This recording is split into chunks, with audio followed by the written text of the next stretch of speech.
Bismillahirrahmanirrahim. Assalamualaikum warahmatullahi wabarakatuh. Halo anak-anak. Kembali lagi dalam pelajaran tematik kelas 5, tema 2, subtema yang kedua, pembelajaran yang ke-1. Sebelum kita memulai pelajaran, mari kita berdoa terlebih dahulu. Berdoa dimulai.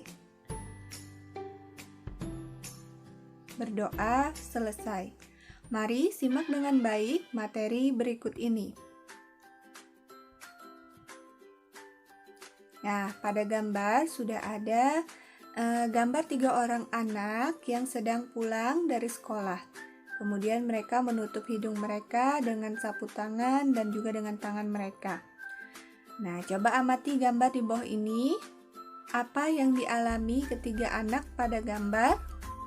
Ya, mereka menutup hidung mereka karena baunya atau adanya asap dari polusi udara. Polusi udara yang disebabkan oleh kendaraan bermotor. Nah, kemudian ada lagi gambar seorang anak yang sedang menghirup udara yang segar dan juga bersih. Udara yang bersih banyak mengandung oksigen dan baik untuk pernapasan, karena tidak mengandung zat racun atau bibit penyakit. Jadi, kedua gambar tadi sangat berbeda ya, sangat kebalikannya seperti itu. Yang tadi satunya udara yang kotor, kemudian yang gambar kedua udara yang bersih. Jika udara kotor yang kita hirup berupa udara kotor, maka pernapasan kita akan terganggu. Nah, ada 3 faktor penyebab gangguan pernapasan. Yang pertama, faktor fisik, kemudian faktor penyakit, dan faktor lingkungan. Nah, kita bahas yang pertama, faktor fisik. Faktor fisik merupakan faktor kelainan organ pernapasan yang terjadi sejak lahir, sehingga menyebabkan gangguan pernapasan. Kemudian faktor yang kedua, faktor penyakit. Nah, penyakit yang menyebabkan gangguan pernapasan itu ada beberapa macam. Yang pertama, influenza. Nah, ini disebabkan oleh adanya virus. Kemudian tuberkulosis, disebabkan oleh bakteri Mycobacterium tuberculosis.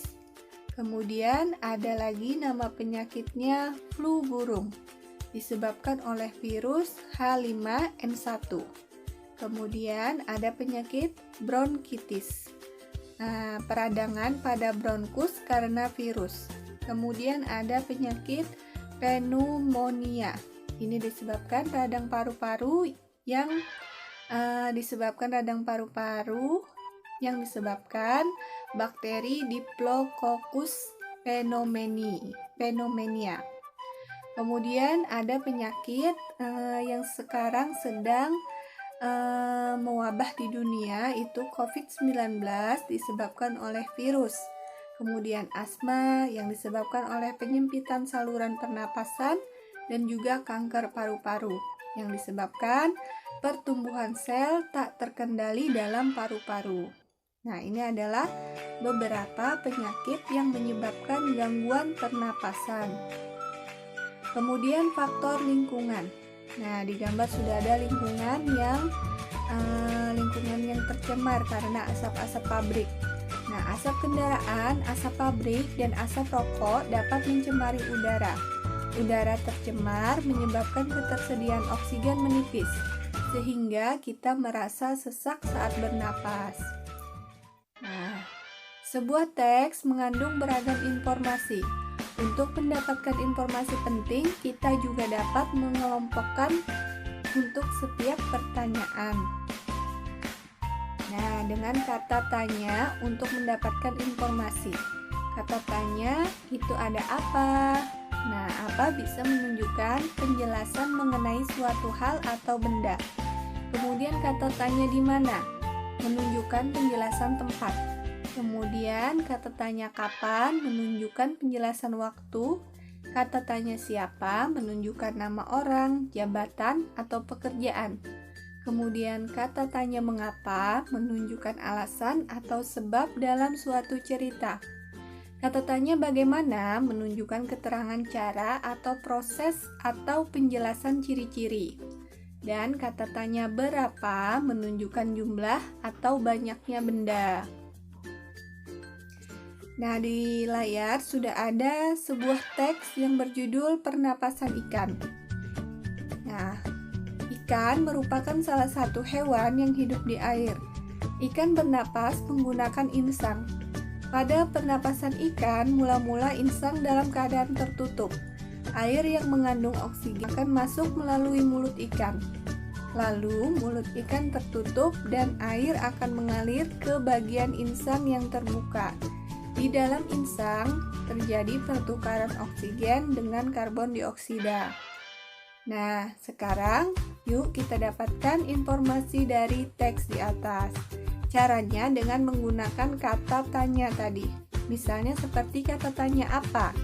Pertanyaannya bisa kita buat seperti ini. Apa alat pernapasan ikan? Jawabannya, alat pernapasan ikan adalah insang. Kemudian, kita juga bisa menggunakan kata tanya di mana. Contoh pertanyaannya, di mana tempat hidup ikan? Jawabannya, ikan hidup di air.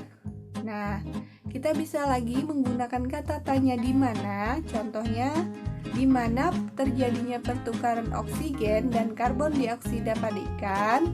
Nah, jawabannya terjadinya pertukaran oksigen dan karbon dioksida pada ikan adalah di insang.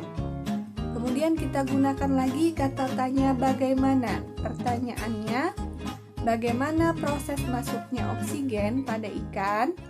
Jawabannya, mula-mula air masuk melalui mulut ikan.